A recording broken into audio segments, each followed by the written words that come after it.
recognize you to say just a moment in telling us all that you share, so that we build a cohort of people in the region who are competent and capable like anywhere else, but who are also charting their own path. So let's talk about the value one derives from engagement in studies at the university, particularly in the Faculty of Humanities and Education. Well, I want to tell you about some of the initiatives, for example, that have been especially ensuring that we deliver value to sustainable development in the region. And we make sure, for example, through our postgraduate programs, that our programs reflect those needs, but also that we are making the knowledge that we are generating through our research capacity available to the layman. So, for example, you're familiar with A Day in Bajan History program, one of our popular programs at the university, and our research students have the opportunity to come in and to not only work as part of this project, generating the knowledge, but also presenting. And I'm sure you hear many voices of our past students and current students who are delivering those segments. One of the initiatives that I find really exciting that has been pushed by our current head at the postgraduate department in the university, here at Cavell campus, that's Professor Dwayne Devonish, has been the One UE Voices program. And that in itself, that is the UE Voices in Research radio series. And I'm sure you've been hearing a bit about that. But that program tries to make the research that we are doing available and the key insights accessible to general society. Because many persons ask, well, what are you doing at the university? What are the opportunities that are available for research that really impacts on our Caribbean region? And we've been doing that. We've also, despite our financial limitations, our bursar has also been making sure that she's making funds available for research students, for research to be done that's impacting the fishing industry, for example, that's impacting, and I sit on as Deputy Dean, I sit at the graduate division, and we approve these funds, so I know of the research that we are supporting that inform those particular areas of development. For example, I recently returned from a conference in Canada just on Sunday, where one of our education students was looking at TVET development in education across the Caribbean, which is his main focus on St. Lucia. But while he was collecting the data and analyzing it, one of the things he realized was how impactful the colonial legacies are on TVET. And so we immediately identified a conference in Canada that was looking at colonial legacies and resistance and renewal. And we took him there so that he's able to interact with graduate students there, present his research, receive feedback, and interrogate that post-colonial context and decolonial theory to make sure it's informing the work that he's doing. And so that's some of the things we are doing. We're not just sharing the research and making sure our students have the opportunity to give you little snapshots of what they're doing, making sure that the research isn't just going on a shelf somewhere, but you are aware of what is happening and what knowledge is generated in the region to be able to use to inform policy and developments as much as possible. And we see the real life application, and that's the whole point. It has real life application, not just at the School of Education alone, but studies in history and reading for those different literatures. And so from the School of Education's perspective in particular, I want to focus for just a moment, because there's so many things in education that we're discussing today, especially as it relates to transformation. And that means from the position of the University of the West Indies, you have to be ahead of the curve. You have to see things before you begin to implement those things. How exciting is that journey through the School of Education? Oh boy, it has been a journey for us indeed. Since COVID, I like to tell persons we've been engaged in a constant process of reviewing our programs, not just at the postgrad level, but because we serve programs at the associate level degree, the associate degree level, in collaboration with our teacher training colleges across the region, but also we also manage the Bachelor's of Education program, which you might have heard our director speak about. And so we were engaged in partnership with different development funding agencies to conduct benchmark studies, needs assessment since 2020 into 2024, and we were redeveloping our programs to emphasize practice-based teaching and addressing some of those needs with technology and AI and all of those. We are currently involved in a consultation and collaboration with Commonwealth of Learning in developing across our teacher training colleges looking at AI policy development to inform teacher education and to guide teacher educators, because it is a challenge. Yes. So we've been trying to, there's so many issues, complex issues in education.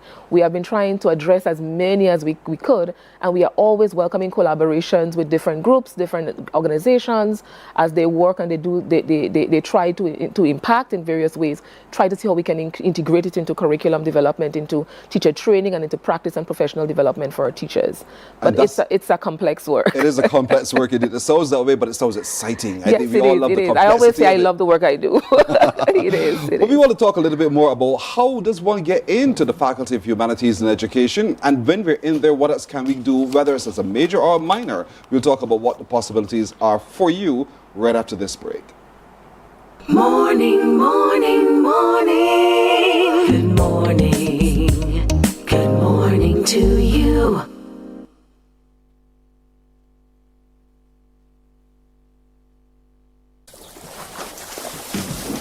From the beautiful shores of the gem of the Caribbean, Barbados, home of the amazing Harrison's Cave, the tantalizing Oystins Bay Garden, our historic garrison, the indigenous road tennis, and the friendliest people in the world. We are 94.7 FM, the ultimate Bajan experience. There is a saying, you can find a Bajan anywhere. Are you a Bajan living abroad? Or do you know of one who has migrated to another country? Well, we at Mornin Barbados would love to have you or them on our Bajan Afar segment. Share your amazing stories, experiences, and how you have adapted to a new culture. Send us an email to morninbarbados@cbc.bb, and together we will travel the world.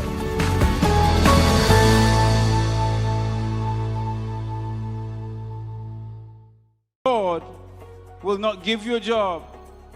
God will not call you to do something and then not give you the capacity to have it, to make it happen.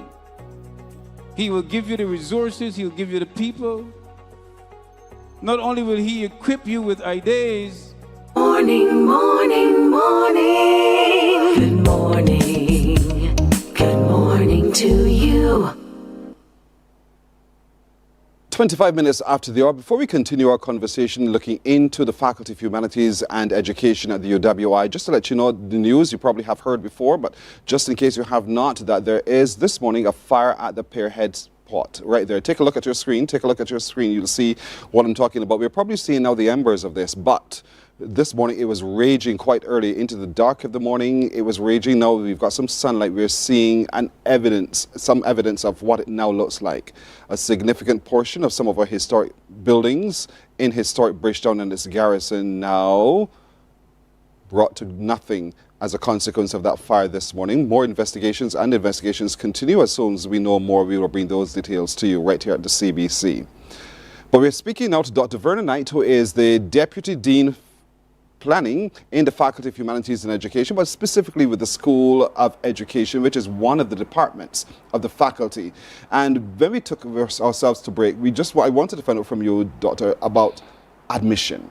Mm-hmm. What does it take to be admitted into the faculty?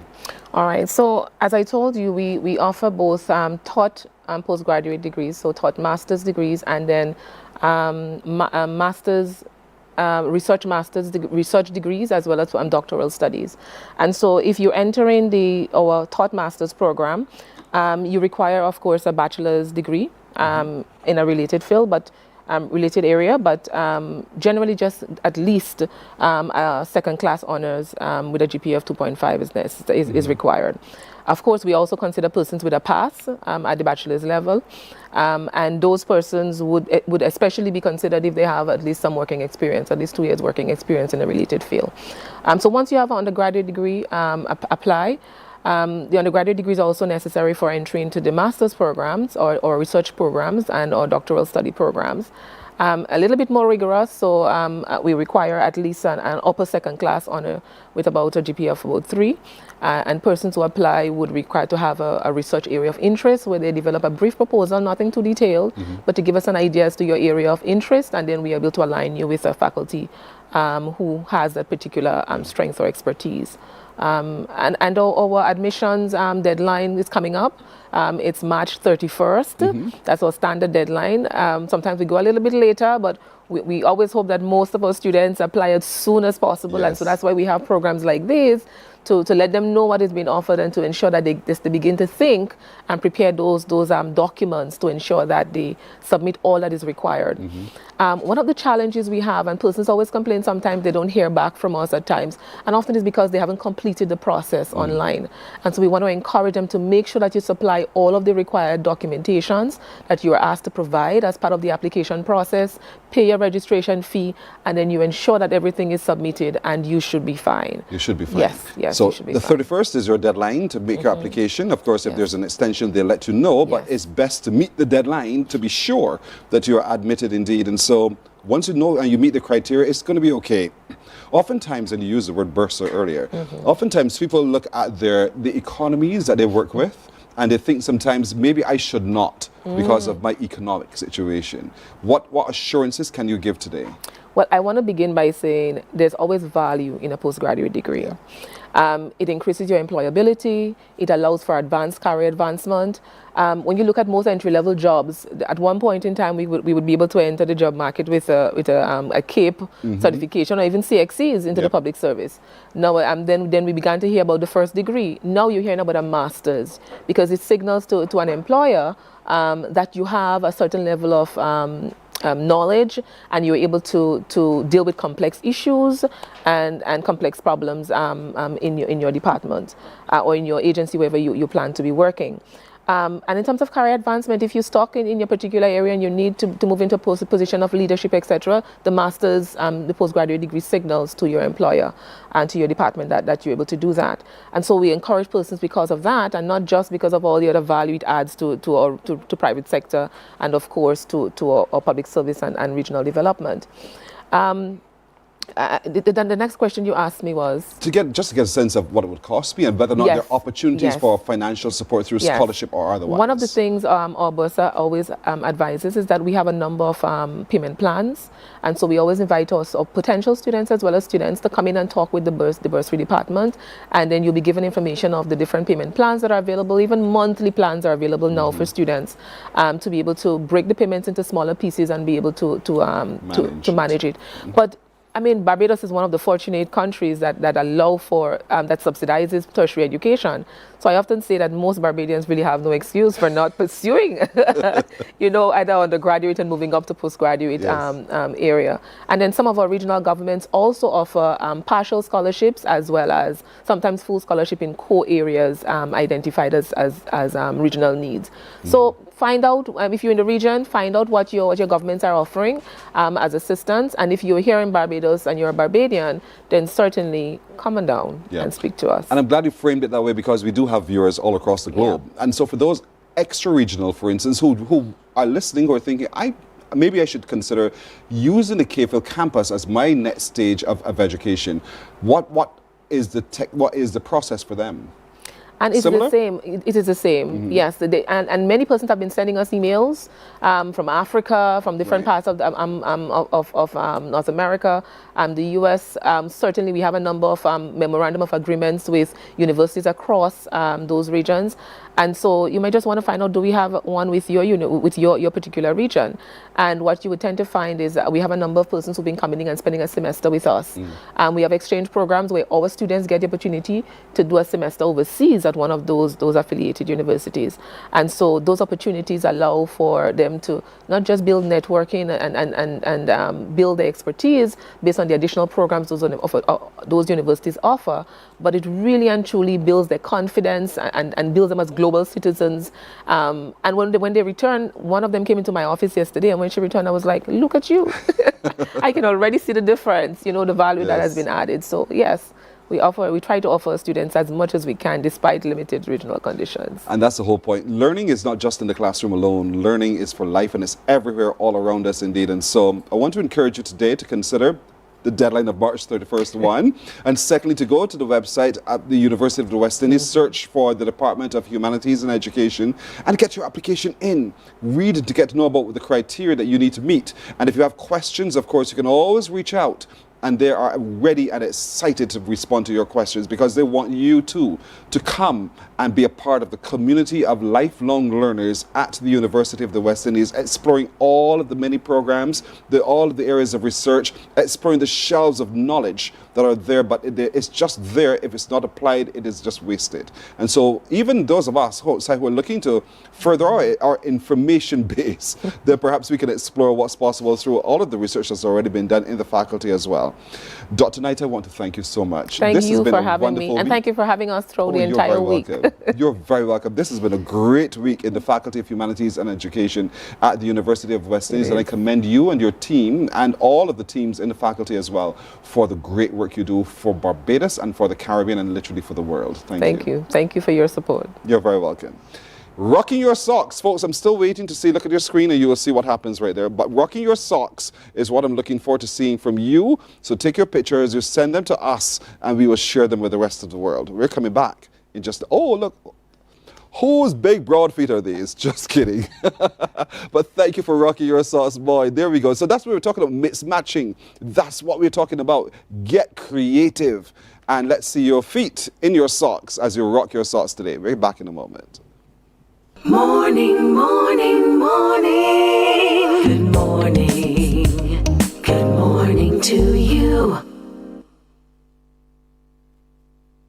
Welcome to Nature's Discount, the ultimate health food store. At Nature's Discount, we have thousands of quality products at great prices.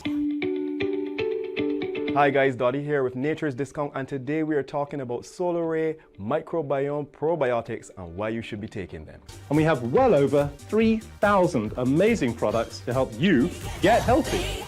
For your health tips, tune in to CBC TV 8 every Monday, Tuesday, and Thursday for Nature's Discount, sponsored by Get Healthy Incorporated. 98.1 The One, your number one party station. With an audience from 18 to 40, we keep you engaged, energized, and entertained. Choose 98.1 FM, The One.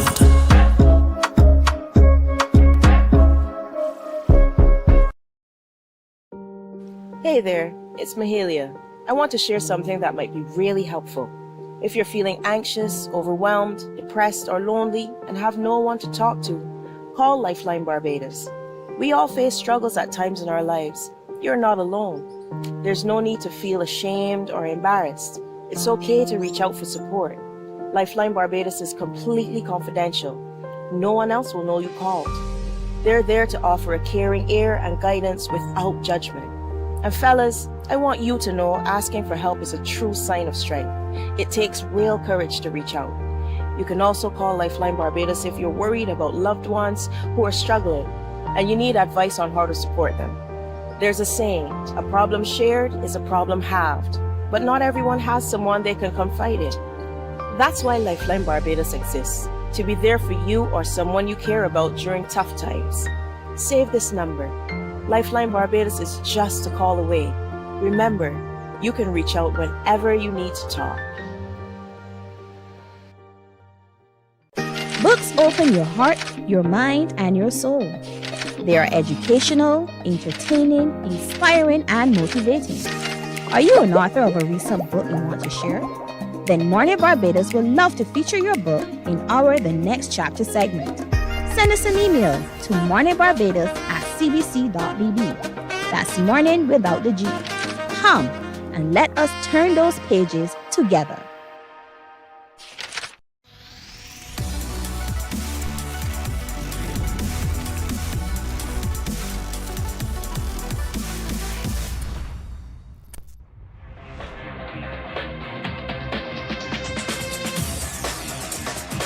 Week after week, Scold presents exciting reports and documentaries on the most varied topics of our time. Spectacular developments and innovations, lifestyle and trends of tomorrow, mobility and tourism, health news, highlights from art and culture. Each contribution grabs the viewer with extraordinary images and stories and takes him into fascinating worlds which he experiences here exclusively and up close. We're there when companies and specialists develop super satellites for a global network in space and can look behind the scenes. Skuld is a window to everything that is there or is yet to come. Fly with us through time to better understand today and tomorrow. You've always wanted that. Skuld, a look into the future. Our world today is not the world God wants it to be. One of the reasons, which will surprise many, is that our planet, its governments, and its peoples are all living under the weight of Satan's rule. From the beginning of mankind's existence to today, human history is the written record of what it means to live under the rule of the devil. Yet that rule is coming to an end. And what a difference that will make. Every Sunday at 9 a.m. on CBC TV 8, tune in for Tomorrow's World, sponsored by the Living Church of God. Some ask, what makes Barbados so special? We at Mornin Barbados say it's you, our exceptional youth.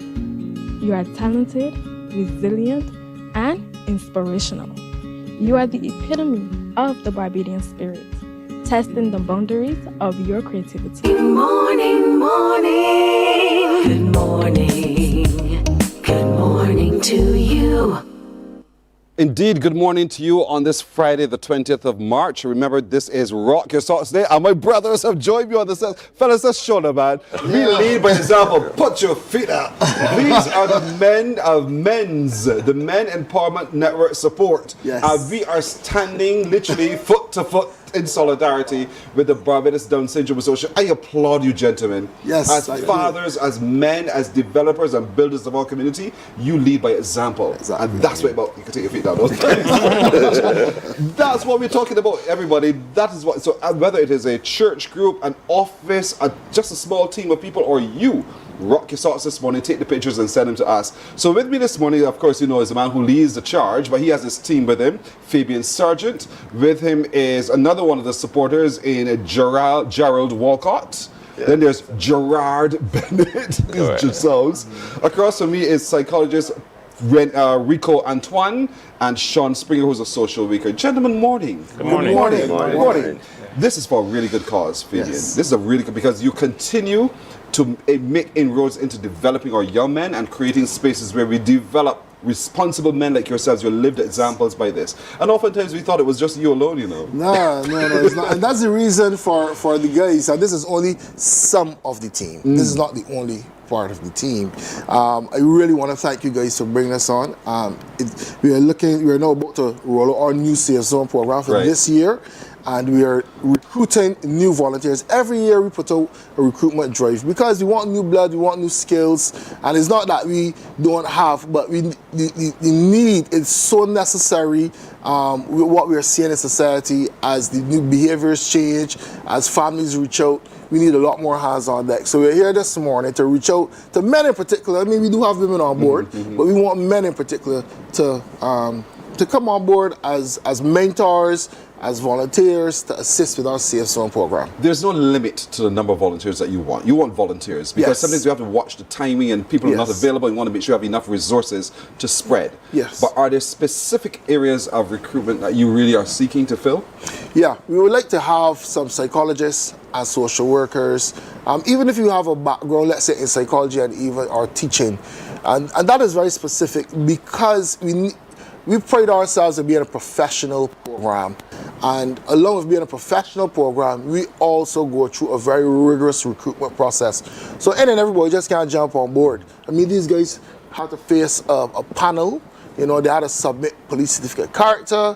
They had to submit the reason why they want to be a part of the team, and they all go through training. We are all trained in CPR. Sean is our trainer. Sean, he's one trainer for CPR. And psychological first aid. So we've done training in those areas, child safeguarding. So we have a very competent and strong team. So we need those skill sets on board.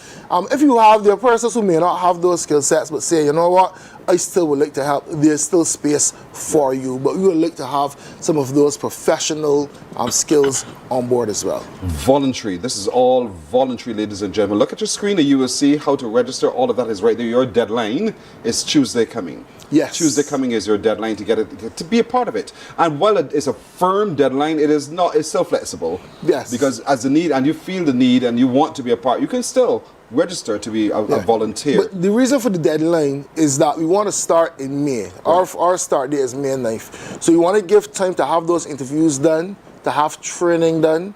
You know, we also do an assessment with all the registrants, persons who register for the program. We do a psychosocial assessment with them. We meet with the parents. So there's a lot of preliminary work before we actually start the program in May. This is an export program. This is a serious program. And if we really want serious behavioral change, we have to approach it in a systematic, professional way. Indeed. So we've seen some of the outcomes, so we know that it is a serious program.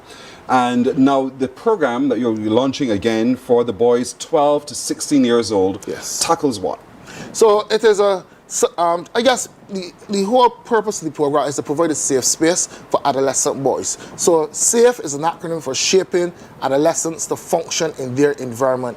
And it is simple. A lot of these youngsters are products of their environment. They don't choose where they live. They don't choose the parents. And yet they're blamed a lot for it. What we try to do is to engage these boys in a way that we help them develop skills, that they can cope and where they can, I guess, exist in a holistic way, in a positive way within their space. But along with work with them, we work with their parents as well. We also work with the schools. That is where the extent of the work comes, because we do home visits, we go to the schools, and there's where the team comes into play, because these guys can tell you many nights, you know, parents call, you got to be at a house, dealing with a situation, you're at a school, you know, and we get involved in the lives of these boys at all levels. So they don't just come to us on Saturdays and that's it.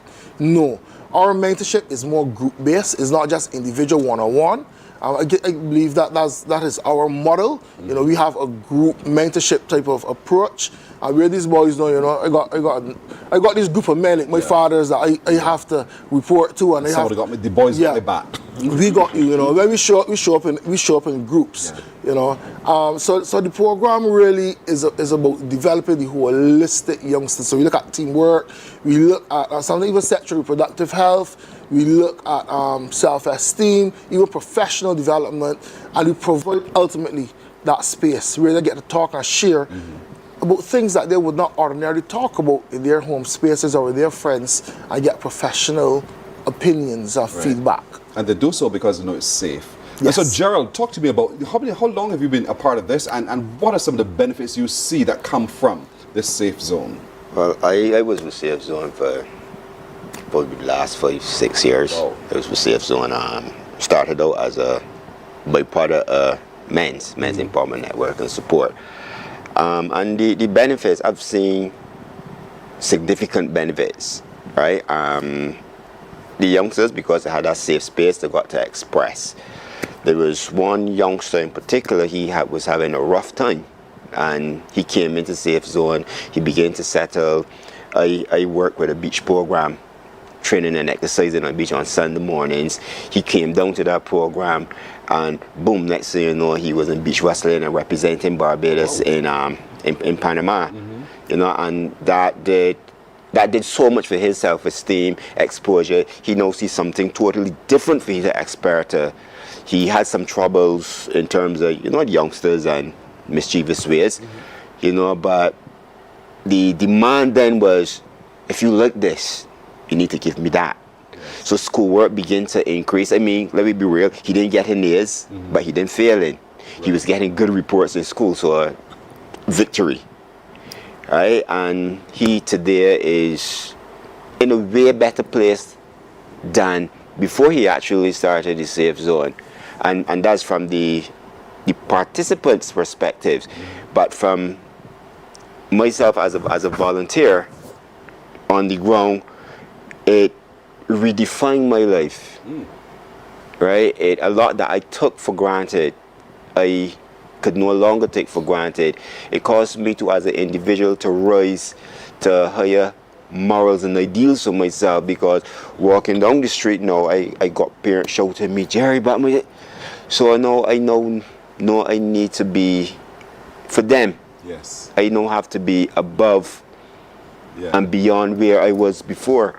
So it worked in twofolds. As the young men developing, so am I, so are us as individuals. And I like the way you told that story. I really, really like the way you told that story, because that's a replication of what needs to happen in the house as well.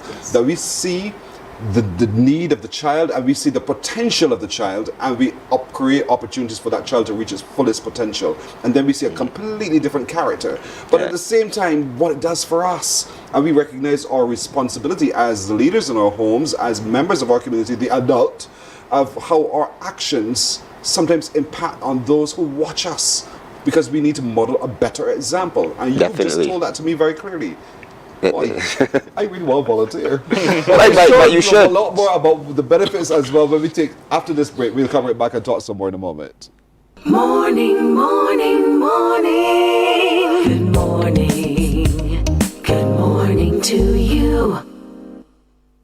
Some ask, what makes Barbados so special? We at Mornin Barbados say it's you, our exceptional youth. You are talented, resilient, and inspirational. You are the epitome of the Barbadian spirit, testing the boundaries of your creativity. If you are an entrepreneur, artist, baker, designer, author, or have done anything you think should be highlighted, email us at morninbarbados@cbc.bb. Let us show the world our exceptional Bajan youth. From the beautiful shores of the gem of the Caribbean, Barbados, home of the amazing Harrison's Cave, the tantalizing Oystins Bay Garden, our historic garrison, the indigenous road tennis, and the friendliest people in the world. Morning, morning, morning. Good morning. Good morning to you. We're talking men's, we're talking safe zones, we're looking for recruiters. We're recruiting those of you who have time and an interest in developing our young men in our community to volunteer to be a part of this initiative. But we're also looking forward to the next iteration of Safe Zone for teens, 12 to 16 years old. And so these are some of the men who are just a part of the program indeed. And so we've just heard a profound story from Gerald about his involvement and how he's seen change, not just in the youngster who is working with the youngsters, but himself and the benefits of the program. Gerard, curious though, what's your story? Well, my story is somewhat like Jerry's, Gerald. But for me, as a parent, we have a parenting program that is very, very impactful. This is my third year in CF Zone. And I came in as a mentor in year one, second year as an assistant director, and this year, who knows, but the parenting program changed myself. Where I thought I was being a good parent, I felt like I was failing after seeing the parenting program. And bettering myself in the program helped me to better the boys, because we had a gentleman where he was very shy. He's not bad behaved, he's a great artist, very shy. And the first year he came, if he said 100 words, that was it. The second year, he gave us a 2-minute speech within a moment's notice. And that young man, he got top prize last year. Well done. So we've seen the change in these young men, and we continue to look to push some more. Yeah, so it's a worthwhile initiative. Very much so, not only for the boys, but also for the volunteers as well. And but to those parents who are saying, but it got a little harder, this boy here, I wish we all come and deal with he. What do you say to that parent?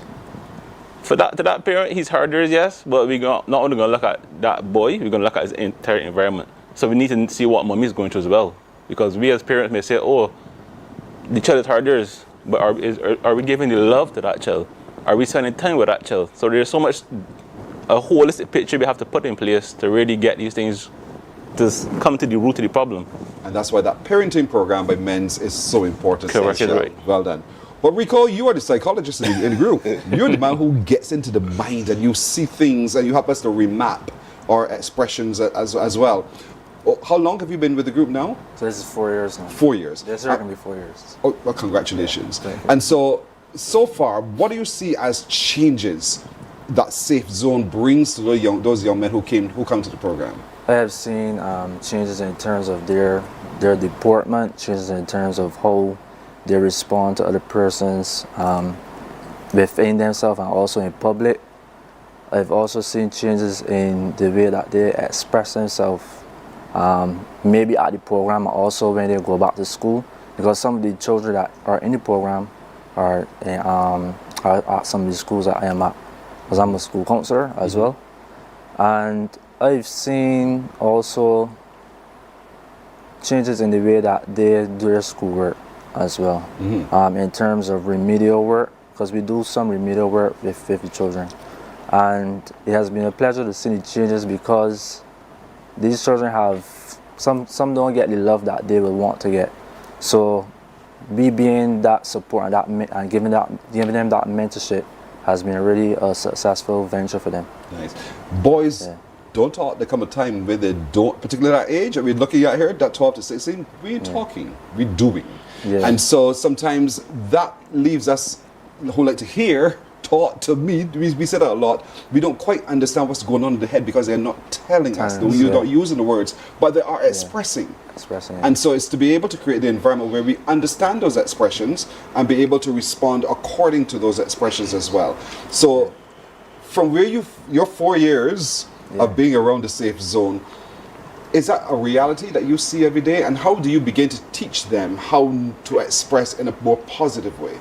Well, it comes with learning your emotions first, understanding yourself. And when you understand how you feel in whatever emotion you're experiencing, it could be anger, it could be happiness, it could be sadness, whatever emotion you're experiencing, you learn different ways of how to express yourself based on what you're going through. Rather than taking the gun, taking the knife, taking the fist and taking something destructive. Yes. But that to pay attention to the consequences of actions as well. I think that's something a lot of youngsters need to understand, that there are consequences to every decision. We try to encourage them to always think before they act. That's very rather than acting first and then thinking after, right? Because a lot of the youngsters have that challenge these days. And that's something that we try to enforce in them as much as possible, because you don't want that you regret your actions after you know what the consequences of what you did. Because you didn't take the time to explore the consequences of the action. Yeah. And so Sean, yes sir. Now you come and you talk like changing things there, CPR and everything else. You're very hands-on, man. So talk to me about the requirements of youth and the requirements of the safe zone and the boys, so that when they come, they understand you've got to be a little bit hands-on. Yes. And it requires a little bit more hands-on. So talk to me about what you do. Yeah, well, the CPR and the psychological first aid, that's really done for the volunteers. First aid. Yeah. Yes. Psychological first aid and mental health first aid, basically. That is really done for the volunteers, because reality is, working with this program, you're going to come in contact with boys and parents who are going to be having some crisis situations. So the question then is, how do you recognize these crisis situations, and how do you help these boys and parents to at least manage those crisis situations in the moment, and if necessary, then be referred to an external organization for continued help and support. So basically that's what the psychological first aid is about, helping people to recognize crisis situations and be able to cope either in the moment or then be able to be referred to additional support services. So that's really where you come in at the beginning of the program. So you would have heard Fabian saying that the reason why we have the cutoff date so early is because we want to get this training in place. We understand that we're going to have, I think, about 20 boys, because 30 boys. 30 boys. Every Saturday, an accidents happen. They will be eating, so there's a possibility for choking. So we want to make sure that all of our volunteers are trained in first aid. So they are trained and certified in first aid, because they will go through the certification process and be trained and certified in first aid, and also be exposed to the psychological first aid. I have been around for quite a while, but only like maybe last year was I really actively involved, and last year I would have done some work with the boys in terms of things like anger management. Fabian and some of the others had mentioned about the importance of family, but one of the things I want to emphasize is the importance of men in particular, and that's why every year Fabian would make the cry for more men to come on as volunteers. All the research is saying the same thing. A lot of the crisis situations that we are seeing in young men occur because of the absence of positive male role models in their lives, the absence of the fathers. And even if the father is absent, there's no positive male role model. Yeah. And that's what we are really trying to provide through the Safe Zone experience. We're trying to get men to come on board to be those positive male role models that these boys can see. Now, as I said last year, it would have been the first time I'd been really active, and I heard a parent saying, you know, she brought the child back because she recognized after the Safe Zone, the behavior, the change in the behavior. You know, sadly, being away then from Safe Zone and back in that environment, the behaviors returned. Yeah. So she brought the child back, hoping again that we can be able to have a positive impact on the child's life. And then there's about the parenting program and doing all this allied to what how the parents approach it as well. Fabian, in the minute we got left, remind us of what we need to start getting ready to do now. Okay, so you can visit our social media pages. We have our Instagram and our Facebook. There's Safe Zone, that's the name of the page, or you can visit Men Empowerment Network Support on Facebook, or men's_246 on Instagram. The registration links are there. Or you can even visit my page, Fabian Sargent. I usually copies everything to my page. Or you can give us a call at 850-6367, 850-MENS. Our office at the YMCA, right there, Penfold Street, Bridgetown. And we really want to encourage men to register and to come out. The boys in this society, they need us. And I really want to commend these gentlemen Me too. for their continuous support. And we would like to be able to commend other men who will come on board, because you get training. That training is free, you know, and lifelong. Can't take it away from you. So men, I want to encourage you. Don't just sit down home and complain. Fathers, you know, aspiring fathers, this is your opportunity to make a difference. Indeed, well said, well done. I'm so proud of all you men, honestly. Really, really proud. Great work being done by men's indeed. And so the Safe Zone is open now. So registration continues for now. Are you closed? No, registration continues. It closes next week, Friday, the 24th. And for volunteers, it closes on Tuesday next week. Right. So now we know, now we should. And so I thank you again and all the best. And thank you for rocking your socks, fellas. Yes, thank you. Thanks again. We're taking a break here, folks. Show the feet again. Show the feet again. Thank you again. We'll take a break here, lounging on the set, rocking our socks. We're back with your pictures and more right after this. Morning, morning, morning. Good morning. Good morning to you.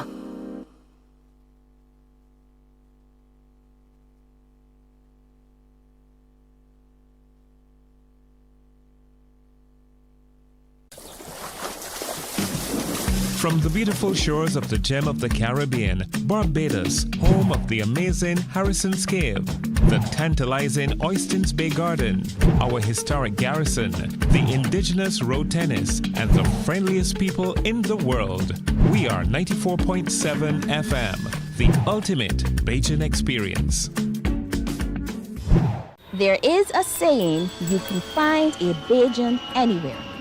Are you a Bajan living abroad? Or do you know of one who has migrated to another country? Well, we at Mornin Barbados would love to have you or them on our Bajan Affair segment. Share your amazing stories, experiences, and how you have adapted to a new culture. Send us an email to morninbarbados@cbc.vb, and together we will travel the world.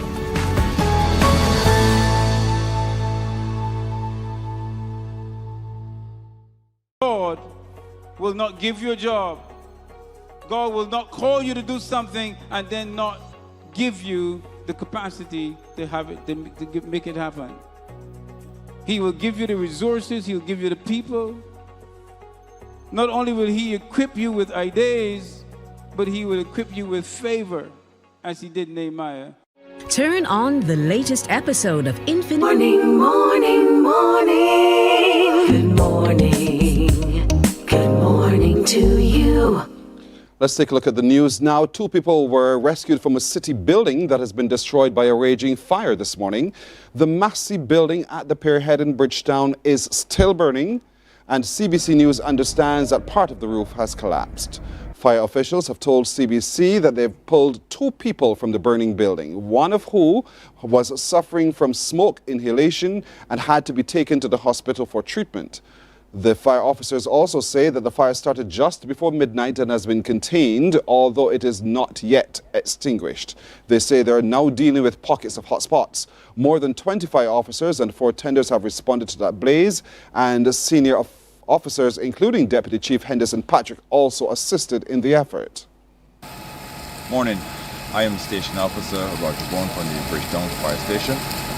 At 11 hours 23:41 last night, the fire service received a call to a structural fire here at the DeCosta Mining Building, old DeCosta Mining Building on Clearhead. Initially, the response came from the Bridgetown Port, Worthing Fire Station and the Bridgetown Fire Station. We also had some supports for the fire with Tanker 1, and we also had our mechanical staff here to make sure that all is well. Now the building is extinguished. It was brought under control just 8 minutes after 4 this morning. Right now you're seeing the guys still dealing with a couple pockets of fire. You might be seeing some walls collapsing behind us. The structure is now partially unsafe. So we are continuing at this time to deal with the pockets of fire as this fire, we brought the fire under control.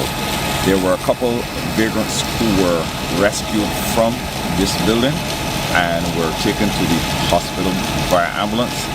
Police are on the scene. The area is cordoned off to make sure that no one is injured if there's a collapse in this building. We'll continue monitoring that story and bring you details as they unfold. Prime Minister Mia Motley is vowing to speed up Barbados' transition to renewable energy to cut the country's dependence on imported oil. And she's announced that the urgent National Colloquium on Energy Security for next month as part of that push. Speaking in Parliament just before the Finance Minister Ryan Strong wrapped up debate, the Prime Minister said Barbados must reduce its vulnerability to global oil shocks, and she pointed to the current conflict involving the United States, Israel and Iran. She says boosting battery storage is a critical part of that plan. The Prime Minister says the country's energy grid has struggled with stability, largely because it lacks sufficient battery storage capacity. This government will host in April a national colloquium as to how we address this difficult and vexatious problem, such that we do not become hostage to the next international oil crisis, and that we move, being at war as the world is, with absolute speed and efficiency to acquire the batteries necessary to be able to reduce Barbados' reliance on imported fossil fuels to negligible amounts, because we are going to do and find a different way to solve the regulatory problems rather than the long road that it has taken and that has gotten us nowhere thus far. The Prime Minister says strengthening energy security will require decisive change. God forbid oil goes to $200. I said to the Minister of Finance, there is no arithmetical solution, there's no mathematical solution to oil at $200. The only solution, sir, is change of behavior. Change of behavior on the part of government, change of behavior on the part of households, change of behavior on the part of businesses. Are we going to wait for that moment to happen in a volatile world? Or are we going to take control of our circumstances and determine what is it we must protect ourselves? We need to make sure that whoever is delivering the energy to people are not exploiting households. We need to make sure that there is no rape of households and businesses in this country. And starting the 1st of November, Barbadians aged 50 years and over who are still in the workforce will begin receiving an annual national insurance statement during their birth month. Minister of Finance Ryan Strong says the move is designed to keep people informed about their contributions, encourage those who have fallen behind to get up to date, and boost overall awareness of the system. So that people will no longer be found wanting or be surprised. They will have enough time, sir, to make themselves right with the NAS, because we really do need to ensure that going forward, the number of persons who do not qualify, that we limit that as much as possible, and that people will have the opportunity to get themselves right with respect to the NAS. And whilst that may seem an innocuous administrative thing, it is important to remind people as early as possible what it is that they have in the NAS, what they will potentially get by way of benefit, so that they can make wrong things right, sir, so to speak, in that respect. Workers at the Portville Sugar Factory are back on the job, but General Secretary of the Unity Workers Union, Caswell Franklin, has signaled there will be more industrial action. But he says he will not say when and how that action will take place. Dozens of workers at the factory walked off the job on Wednesday over the failure of management to recognize the UWU as their representative and claims of unfavorable working conditions, among other outstanding issues. The management said on Wednesday evening that the approximately 38 workers who were called off the job by the UWU engaged in a wildcat strike. It said the Barbados Workers Union is a recognized bargaining agent for the majority of workers and has maintained that the compensation model used by BESCO has been the standard in the industry for decades and was negotiated with the BWU. But Mr. Franklin is challenging BESCO's position and is warned the union will respond accordingly. However, what form that industrial action will take, only to tell you that it will come, and it will come very shortly. Because we had sight of the press release and the news items from BESCO, and to say that what they were saying is half true would be to give it a lot of credit. They are being disingenuous. They're not telling the truth. Well, Mr. Franklin is adamant that his union reserves and deserves to be recognized as the bargaining agent for the factory workers, because he says the majority of them are with the UWU, and he says he will not back down from the fight for workers. As more Barbadians shift to electric vehicles, there is a rising concern about a risk of fires. Despite those fears, fire officials say the evidence shows electric vehicles are actually less likely to catch fire than traditional gasoline-powered cars. Deanza Roberts has that story. With electric vehicles becoming more common on Barbadian roads, questions about safety, particularly the risk of fires, are increasing. But fire officials say research shows that electric vehicles are far less likely to ignite than gasoline or hybrid vehicles. Deputy Chief Fire Officer Henderson Patrick spoke to the Government Information Service about the issue. With electric vehicles, the major component is the battery, the high-energy battery that drives the vehicle. And because of how these vehicles today are manufactured and the technology that goes into the vehicles, the battery is relatively secure. It's in a chamber that prevents it from being impacted by water in some cases, and also from external trauma, so that it is kept in a safe and secure environment. When electric vehicle fires do occur, they can present a different challenge for firefighters. Patrick explained that overheating batteries can trigger a process known as thermal runaway. Thermal runaway is when the battery itself becomes excessively hot, either by damage, exposure to some other trauma. And we do not encourage our fire officers to go there punching at these batteries, because you do not want it to be compromised in any way. But once it is compromised and it begins to off gas, the battery is really stored energy, and that energy has a way of self-igniting itself. Because of that risk, firefighters must use specialized techniques when responding to these fires. You don't take a garden hose and try to extinguish an EV fire. The water has to be sustained, and it has to be a lot, because, as I said already, even with the amount of water that you put on it, as long as the battery has energy, it will continue to burn. The other thing that we will use in Barbados is a fire blanket, which the officers are trained to take and cover the entire vehicle with it, so that you reduce or prevent the heat from spreading to other vehicles, And in an essence, you reduce the volume of oxygen that will get to the vehicle. Officials say while electric vehicle fires are rare, understanding the risk and proper safety practices is important. Drivers are also encouraged to install charging points in safe locations and avoid charging vehicles near combustible materials. Deanza Roberts, CBC News. Well, students of the Eagle Hall Primary School participated in a simulation tsunami exercise as part of the annual Carib Wave exercise yesterday. The Barbados Meteorological Service activated its BMS Insight app, and the Barbados Fire Service responded to a call at the school, directing the students to the muster point at the Church of Jesus Christ of Latter-day Saints on Black Mountain Road, Black Rock. Divisional Officer with the Barbados Fire Service, Tremel Perch, reported that the evacuation simulation went very well. The emphasis on any evacuation is to move from a place that is at risk to a place where that risk is less likely.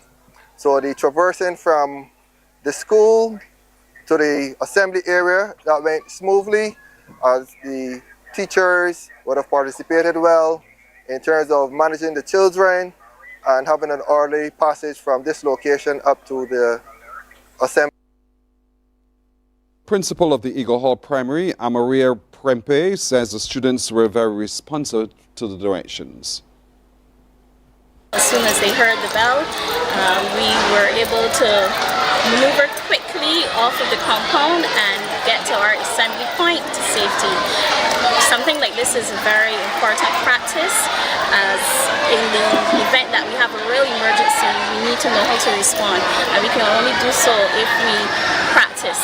So I appreciate the District Emergency Organization for coming out today and assisting us and ensuring that that drill came off smoothly. Let's get to sports now. The St. Michael's School and the Lodge School are leading the ICBL Frank Blackman Shade Williams zone of the 2026 Dasani BSAC heading into today's final. The SMS girls are out front on 289 points, Harrison College second on 226, Queen's College third on 180. Meanwhile, the Lodge School boys lead with 212, closely followed by Harrison College on 209 and Queen's College third on 175. And Mark Goodrich boys was there for some of the action yesterday. The videographer was just in time to capture the finish in the under-17 girls 1500 meter. And it was a record-breaking performance from a rising sensation. What a marvelous start to track action in the Frank Blackman and Shade Williams zone of the Dasani BSAC 2026. Layla McIntyre of Harrison College, a star in the making. The time, 4 minutes 45.15.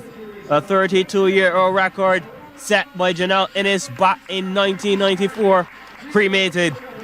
Lucia Wilkinson of Princess Margaret also dipped under the old zone record of 5 minutes 13.34 with a new time of 5 minutes 04.46 to finish second, while Naomi Beckles of Parkinson was third. The under-17 boys event followed a nice shot of the competitors bunched up in the early stages of the event. Queen's College leading the way, but once the dust settled, this young man stole the show. A double dose of Crumpton Street glory sends the Renway Weeks of Harrison College the winner in a brand new zone time of 5 minutes 23.18. Sebastian Clark was second and Matthew Briggs-Legal took the third spot. Let's move it up to the under-20 girls, same distance, and it was a hat trick of records to go tumbling down. Ashlyn Simmons of Alexandra led from start to finish. Simmons is special, Simmons is spectacular, and Simmons secured the victory in a new BSAC time, stopping the clock in 4 minutes 40.66. Alexis Maskell of the St. Michael's School was second, and her teammate Sharifa Best came third. To the boys' event, where the McIntyre morning continued. He led from the beginning, and the battle was on for a second because Luke was large and in charge to win in 4 minutes 17.33. Amari Brown was second and Ronaldo Duncan third. A quick look at the sprints now. Under 20 girls 100 meter final section. Check this out. Anaya Nurse like a pop kite. 11.41 seconds with a wind reading of 5.4. Section 3 of 3 in the under 20 boys 100 meter. And it was the Jakai Brewster show. Put on your 3D shades in the living room. He's coming our way. 10.77 the time. And more Goodrich boys. CBC Sports.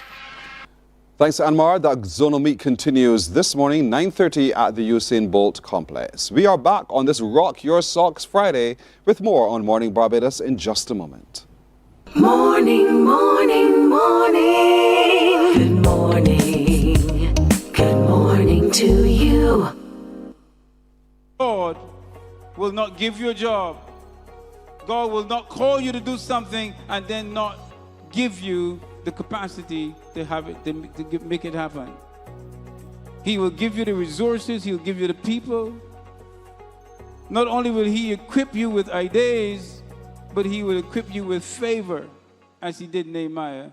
Turn on the latest episode of Infinite Possibilities, only on CBC TV8, every Sunday at 1:30 p.m., sponsored by Covenant Life Teaching Center. Welcome to Nature's Discount, the ultimate health food store. At Nature's Discount, we have thousands of quality products at great prices. Hi guys, Dottie here with Nature's Discount, and today we are talking about Solar Ray Microbiome Probiotics and why you should be taking them. And we have well over 3,000 amazing products to help you get healthy. For your health tips, tune in to CBC TV8 every Monday, Tuesday, and Thursday for Nature's Discount, sponsored by Get Healthy Incorporated. 98.1 The One, your number one party station. With an audience from 18 to 40, we keep you engaged, energized, and entertained. Choose 98.1 FM, The One.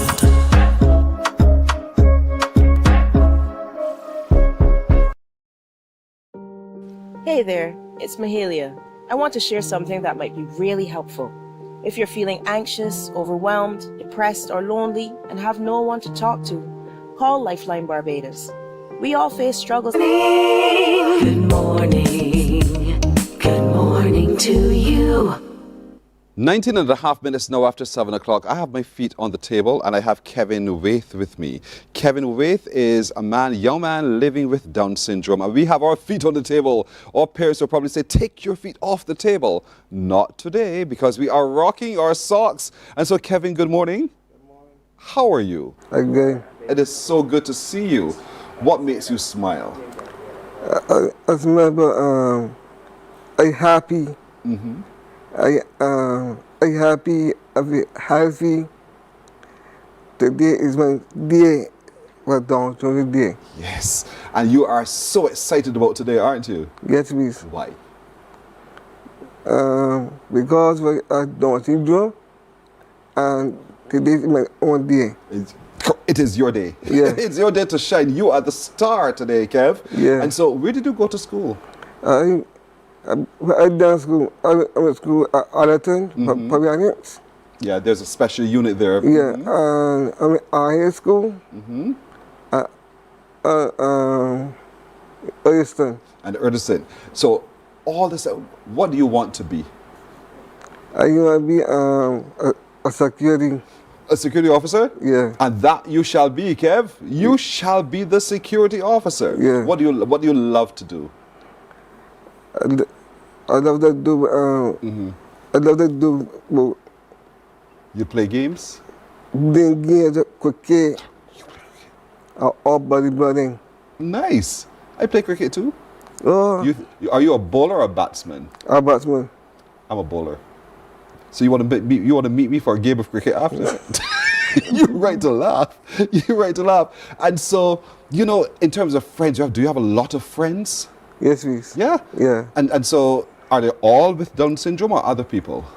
Only, not too much people. Not too. You have few friends, but you enjoy spending time with your friends. Yes, please. Do you go to the beach and have those moments? Yes, please. If I've got in the morning, or I've been beat for a long time. A long time.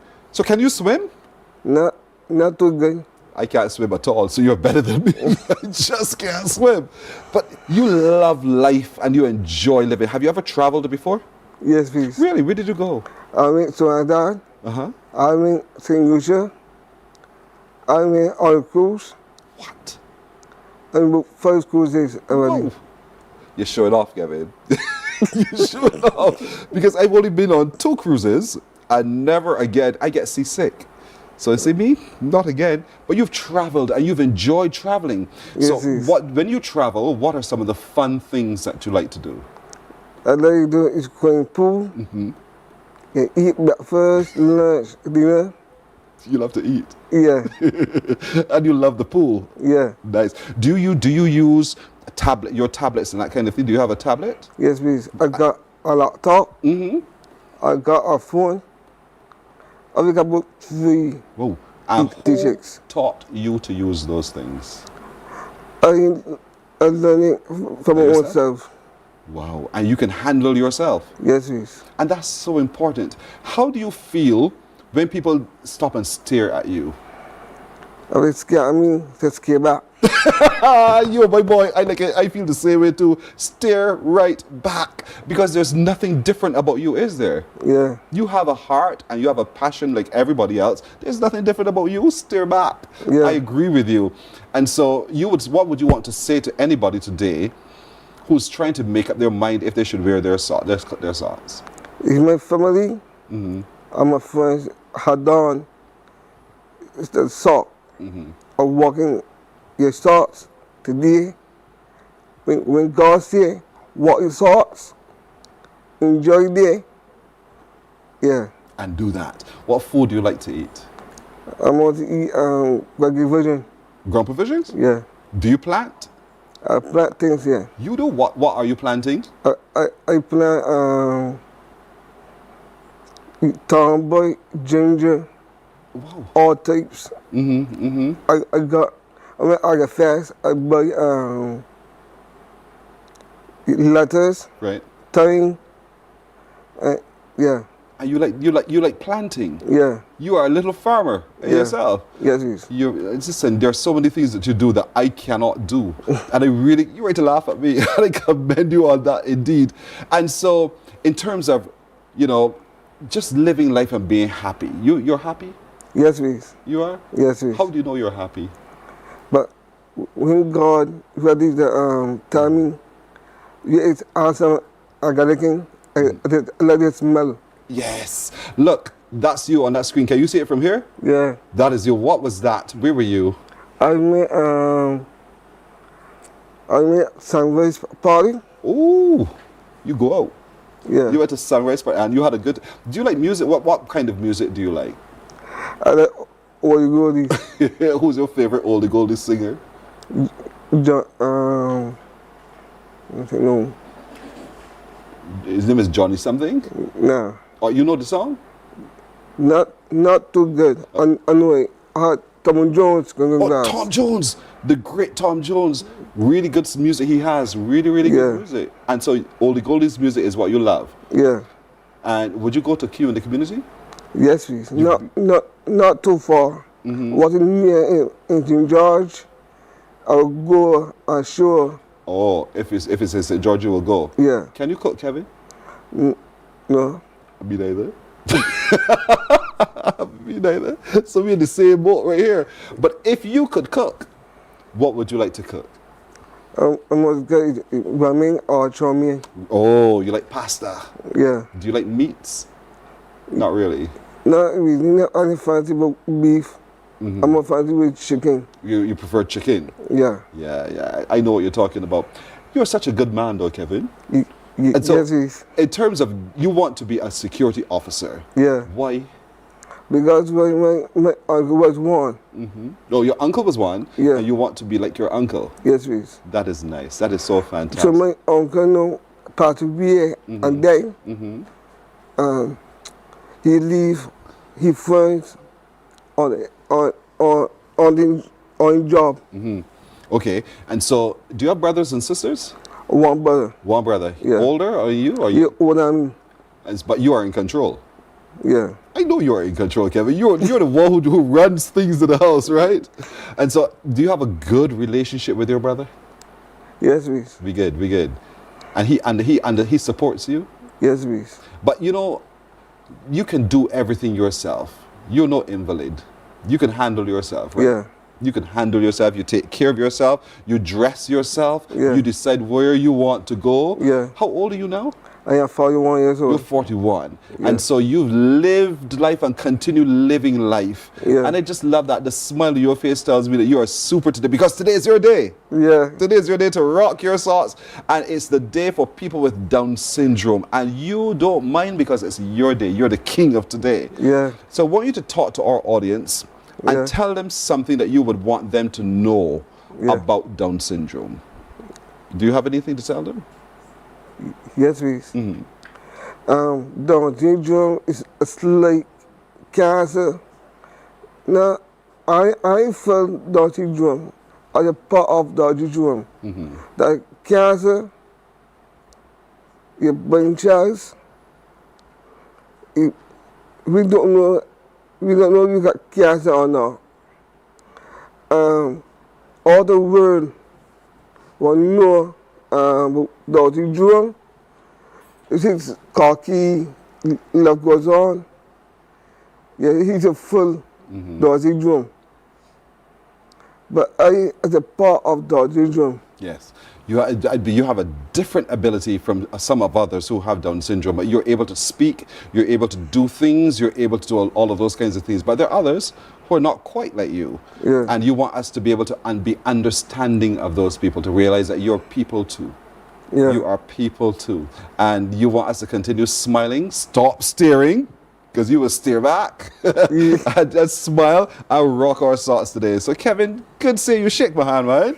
Good to meet you. I wish you only the very best today. Your day. You are king of today. Yeah. And other people like yourself with Down syndrome. But you are a real... Look at you. Look. All dressed up. What was this? Halloween? Nah, that is me, right? I just go dances. Oh, you go to dances. Yeah.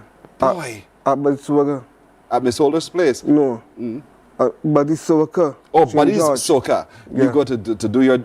You like to dance? Yeah. You like to dance. I Kevin? love to dance. I love to do anything. Yeah. You can do anything, Kevin. You can do anything. And I appreciate you for that. And I applaud you for that as well. Thank you for joining us today, all right? Thanks. Have a good day, Kev. All right. Take care. You stay right there. We'll sort you out in a minute.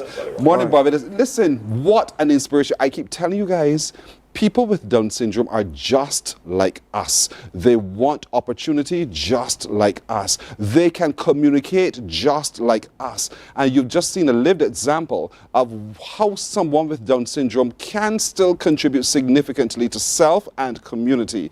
Let's drop the stigma. And that's a very nice picture of him, Patricia Ben. Pat, thanks indeed. You know, he's a really brilliant young man. He loves dances. He loves Q in the community. He loves oldie goldies. Tom Jones is his favorite. He's cooking, but he can plant, and he's able to contribute in a very significant way to his own personal sustenance and the sustenance of our community as well. We have to give them every opportunity, and that's why you rock your socks. That's why you purchase your socks from the Barbados Down Syndrome Association, because all of your monies go towards the assistance of people with Down syndrome. Our educational system is providing opportunity. Kevin told you he went to a special unit at Erdeston. And so there are special units in certain schools. Go in search of those units. So you provide your child with Down syndrome the opportunity to develop as a full person contributing to community. We're learning a lot today. And so we'll take a break right here. We're coming back with more in just a moment. Morning, morning, morning. Good morning. Good morning to you. Hey there, it's Mahalia. I want to share something that might be really helpful. If you're feeling anxious, overwhelmed, depressed, or lonely, and have no one to talk to, call Lifeline Barbados. We all face struggles at times in our lives. You're not alone. There's no need to feel ashamed or embarrassed. It's okay to reach out for support. Lifeline Barbados is completely confidential. No one else will know you called. They're there to offer a caring ear and guidance without judgment. And fellas, I want you to know asking for help is a true sign of strength. It takes real courage to reach out. You can also call Lifeline Barbados if you're worried about loved ones who are struggling and you need advice on how to support them. There's a saying, a problem shared is a problem halved, but not everyone has someone they can confide in. That's why Lifeline Barbados exists, to be there for you or someone you care about during tough times. Save this number.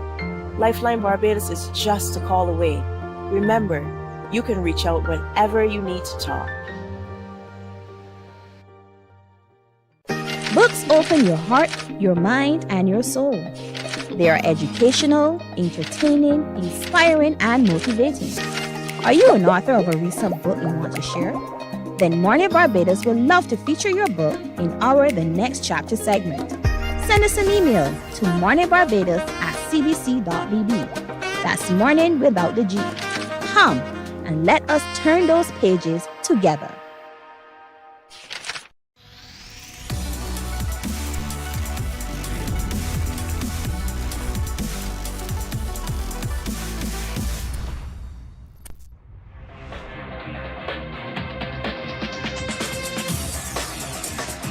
Week after week, Scold presents exciting reports and documentaries on the most varied topics of our time. Spectacular developments and innovations, lifestyle and trends of tomorrow, mobility and tourism, health news, highlights from art and culture. Each contribution grabs the viewer with extraordinary images and stories and takes him into fascinating worlds which he experiences here exclusively and up close. We're there when companies and specialists develop super satellites for a global network in space and can look behind the scenes. Scold is a window to everything that is there or is yet to come. Fly with us through time to better understand today and tomorrow. You've always wanted that. Scold, a look into the future. Our world today is not the world God wants it to be. One of the reasons, which will surprise many, is that our planet, its governments, and its peoples are all living under the weight of Satan's rule. From the beginning of mankind's existence to today, human history is the written record of Morning, morning, morning. Good morning. Good morning to you.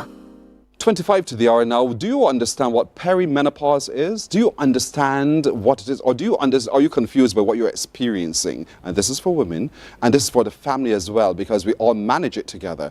Do you understand what's happening in your body, the changes you're experiencing? And you're asking yourself, but what's going on with me? Do I need to? Am I just so hot because outside is so hot? What's going on in the body? You ask yourselves the questions. And then how can I manage this in a more effective way? Do I need to change my diet? Or what else can I do to manage this perimenopausal period of time? Joining me this morning is Felicia Goodrich, who is a menopause specialist coach. What a title. Yes, right. What? Indeed. And Dr. Tina Eiffel, a family physician. Doctor, I'll start with you. Explain for a lot of people, what is perimenopause? Okay, so good morning, everybody.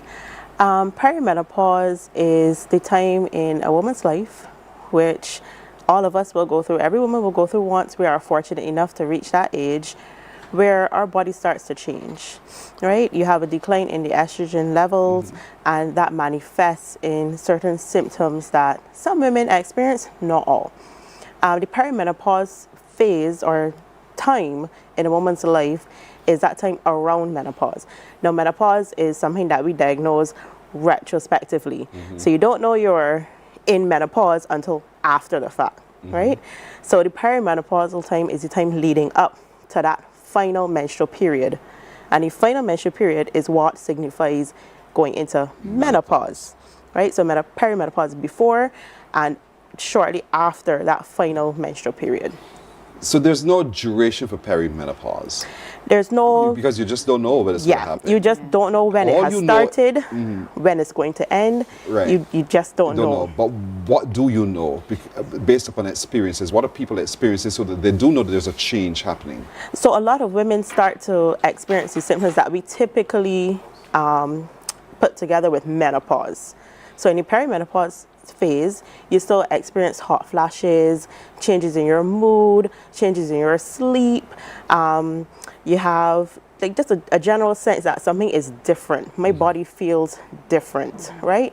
And that can start from the perimenopausal phase, sometimes as early as the mid-30s.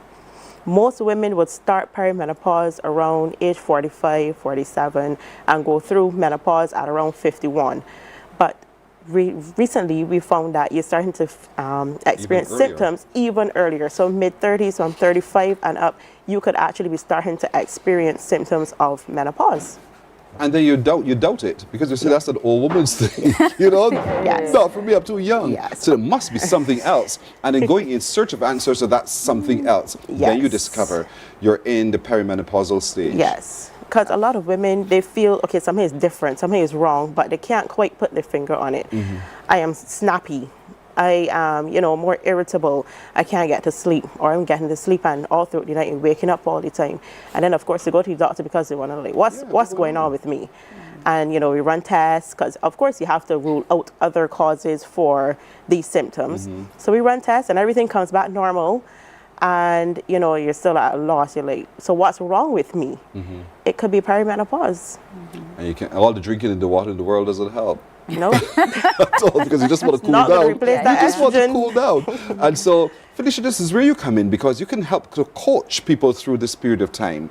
And you say exercise is a wonderful way to manage that perimenopausal period of time. Why do you say that? How could a woman, as uncomfortable as she is, miserable as she is, even consider exercise as a response?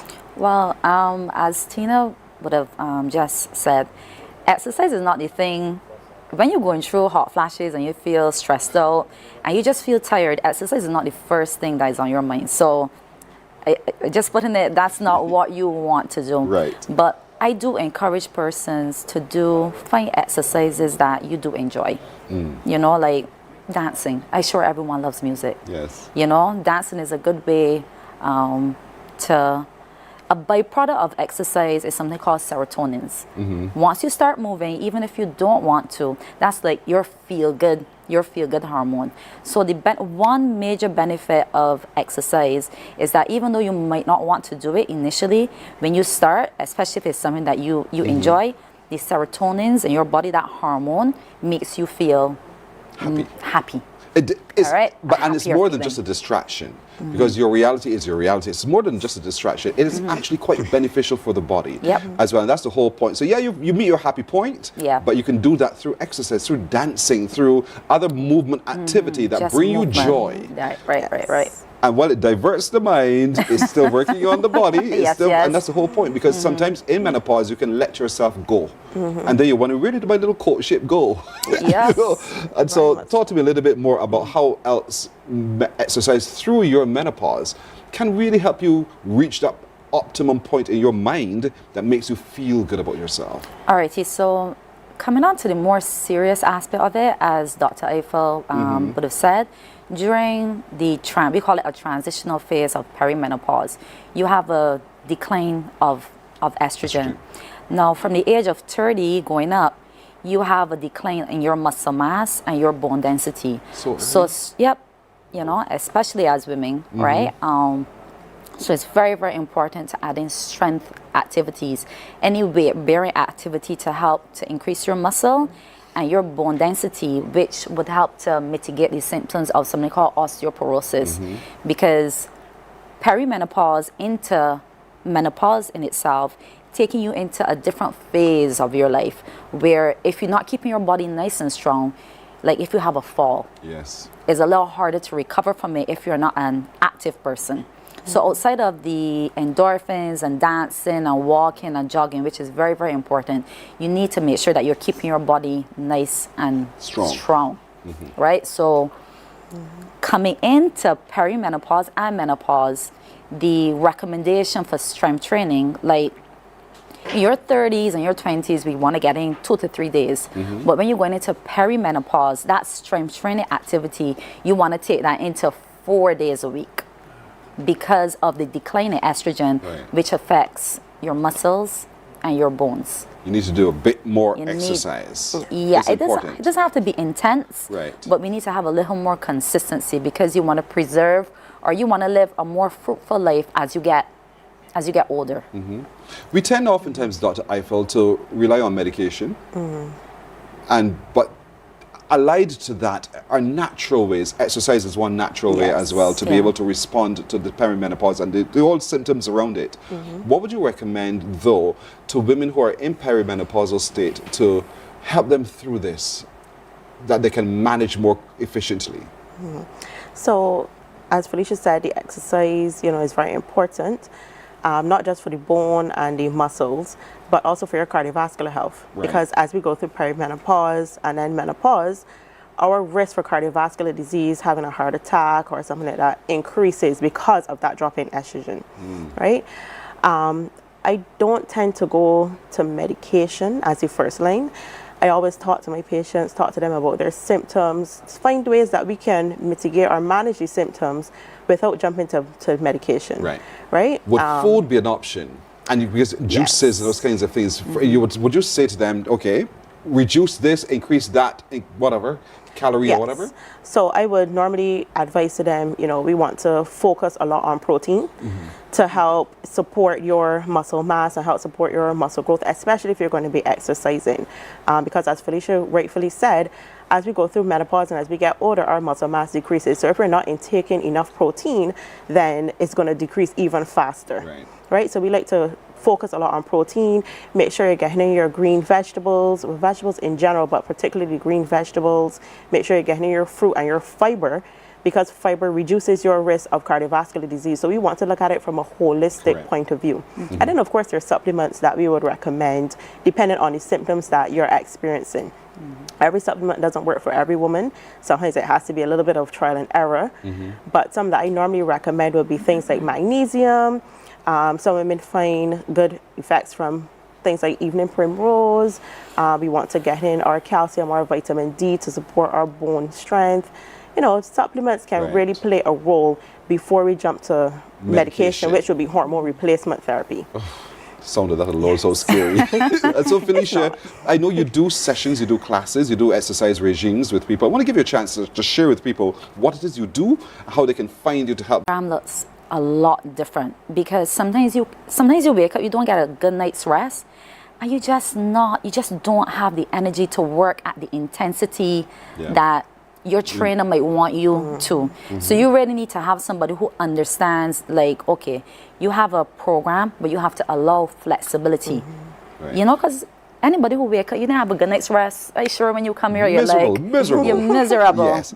Tell you what, quickly give us your handle so we can reach out to you, because I like to come back and develop more this subject area that we just touched on in terms of exercise and the perimenopausal program you have. So how can we quickly reach out to you? All right, so our page that we are creating is evolveher.bb. Evolveher.bb.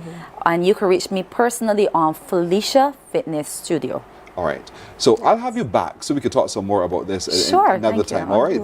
Thank you for agreeing. Indeed. Yes, thank you. But thank you so much, folks. For a number of you who are miserable in the moment simply because it feels different, and you're in mid-30s and you say, it can't be me, it could be you. And so this program is designed to be able to help you manage your way through the change, as the older people used to call it. But it doesn't have to be a bad change. It could be one that you just live meaningfully once you understand, one, what's happening and what you can do about what's happening. So we'll talk to them a whole lot more in another program about what it is that they are doing, so you get a greater understanding of what you can do. But thanks again, ladies. Thank you so much. You're welcome. Morning Barbados breaks here. We're coming back with more in a moment. Morning, morning, morning. Good morning. Good morning to you. Our world today is not the world God wants it to be. One of the reasons, which will surprise many, is that our planet, its governments, and its peoples are all living under the weight of Satan's rule. From the beginning of mankind's existence to today, human history is the written record of what it means to live under the rule of the devil. Yet that rule is coming to an end, and what a difference that will make. Every Sunday at 9 a.m. on CBC TV 8, tune in for Tomorrow's World, sponsored by the Living Church of God. Some ask, what makes Barbados so special? We at Mornin Barbados say it's you, our exceptional youth. You are talented, resilient, and inspirational. You are the epitome of the Barbadian spirit, testing the boundaries of your creativity. If you are an entrepreneur, artist, baker, designer, author, or have done anything you think should be highlighted, email us at morninbarbados@cbc.bb. Let us show the world our exceptional Bajan youth. From the beautiful shores of the gem of the Caribbean, Barbados, home of the amazing Harrison's Cave, the tantalizing Oystins Bay Garden, our historic garrison, the indigenous road tennis, and the friendliest people in the world. We are 94.7 FM, the ultimate Bajan experience. There is a saying, you can find a Bajan anywhere. Are you a Bajan living abroad? Or do you know of one who has migrated to another country? Well, we at Mornin Barbados would love to have you or them on our Bajan Affair segment. Share your amazing stories, experiences, and how you have adapted to a new culture. Send us an email to morninbarbados@cbc.bb. And together we will travel the world. Morning, morning, morning. Good morning. Good morning to you. 11 to the hour now. I did tell you at the start of the show that this, oh, look at the socks. Look at the socks. This is from Janlyn. Janlyn, thank you. Thank you, little ones, for rocking your socks. Remember, as you get to school today, talk to others about why you're rocking your socks. Create the conversation. So thanks, Jan, for sending this. Kayla Bishop and Zara Brathwaite of St. Patrick's Roman Catholic Primary School rocking their socks today. A big, big thank you indeed. Who is this watching Mornin Barbados? Is this Gail, the captain? Gail, thank you for rocking your socks, your big long knee-high socks. Oh, this is Monica Rock. Monica Rock says she's rocking her socks today. Monica, thank you very much for rocking your socks. We appreciate it indeed. Is there another? This is Gail the captain. Now, Gail the captain in her multicolored knee-length socks. Gail, thank you so much. And thanks to all of you for rocking your socks indeed and sending. She says, I'm rocking my socks today. Thanks, Gail. All the best to you indeed. And quickly, who's this? This is Tricia, Tanaya and Talia. Tracy, Tanaya and Talia, they're looking so beautiful rocking their socks, as many of you are as well. Continue to send your pictures and we will share them with the rest of the world as well. We'll tag the Barbados Down Syndrome Association. That's Paula rocking her socks as well. Thanks, Paula. Thanks to all of you. All right. There's a brand new festival starting today, as a matter of fact. It is the First Fruits Spring Peace Festival.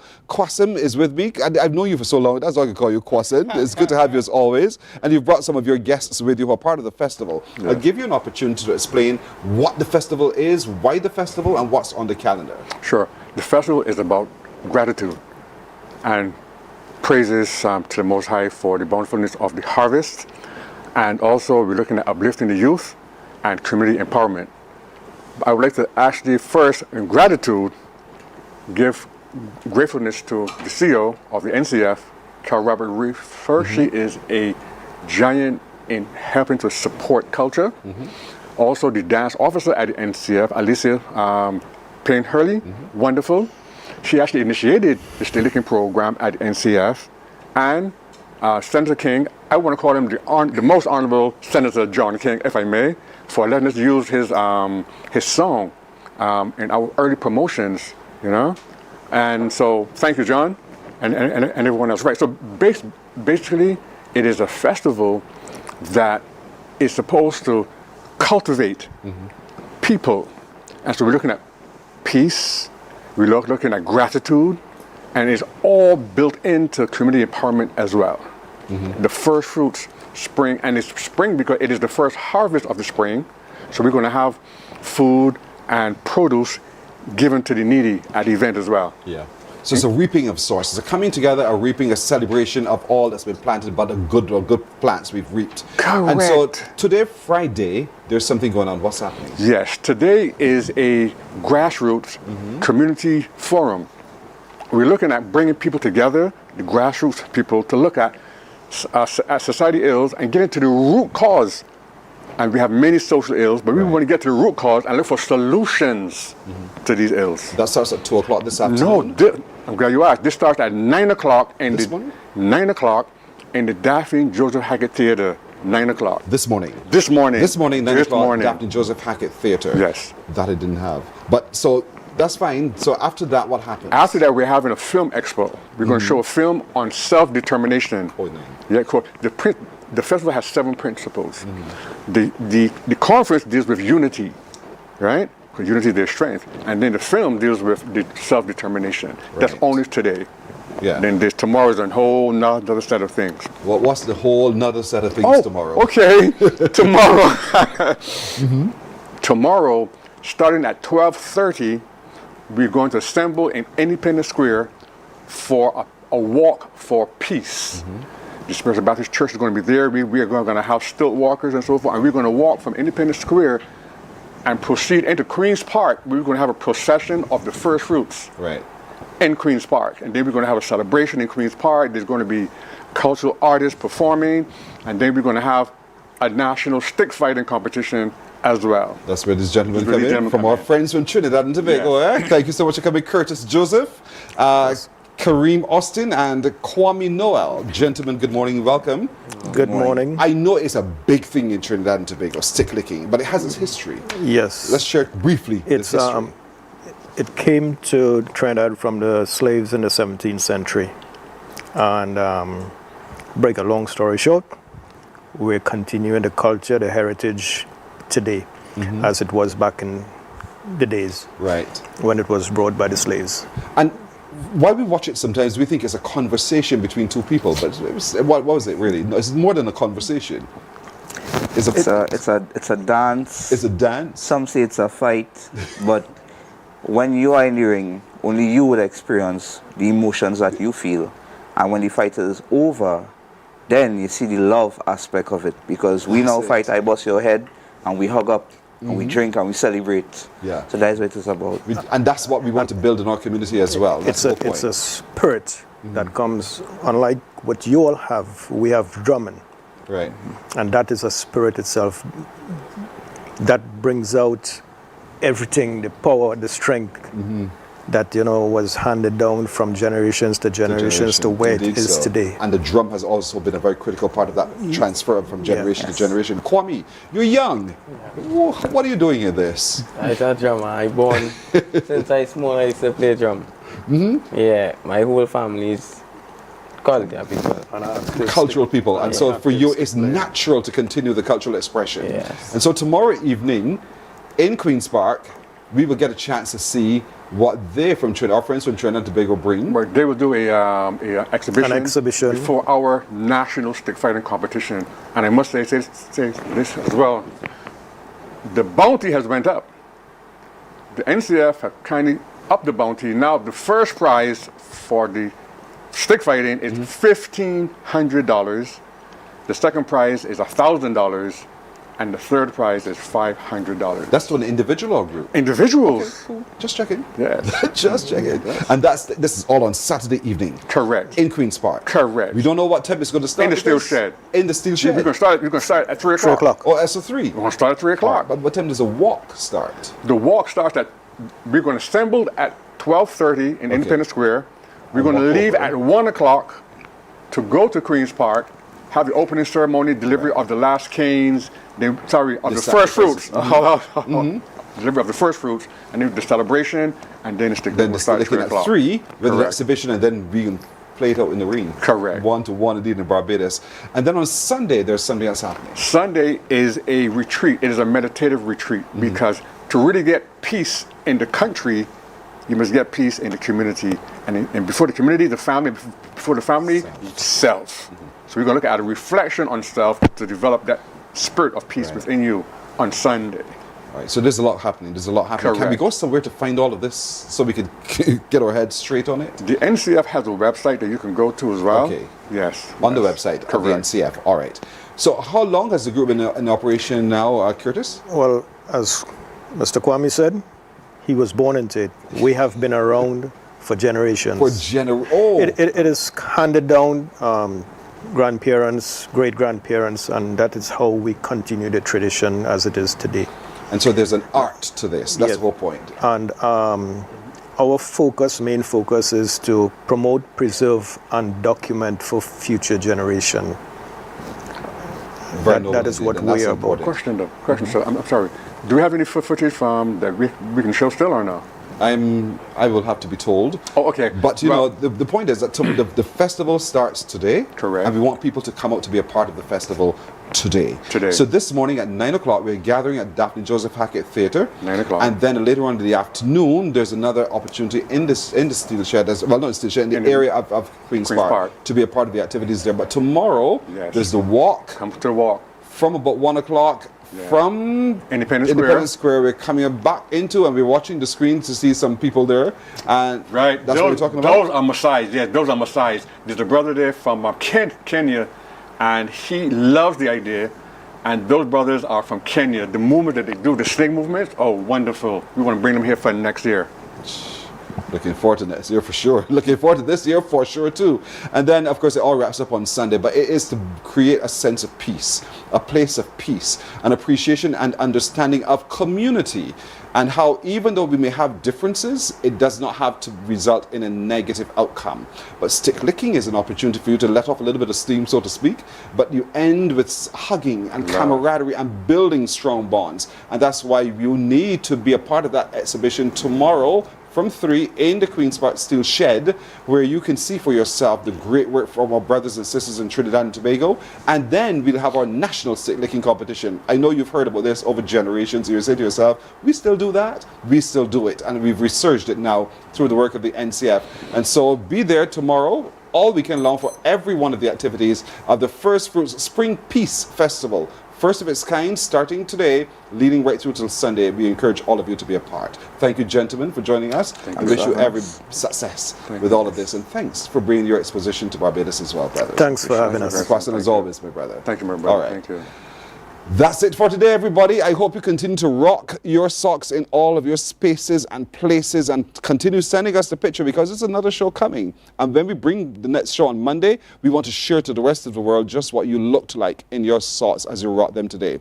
But hope you take the time as well to have a discussion on Down syndrome and to realize, as we shared with Kevin, they are just like us. And peace begins with you and me. And so my little crew joins me in saying to all of you, have a wonderful weekend. Be it the will of the Lord. We will see you on Monday. Take care, everybody. Bye-bye. Wake up, wake up, wake up, wake up. Barbados, get up. Good morning. Good morning, Barbados. Good morning. Good morning to you. Good morning. Morning, morning, morning.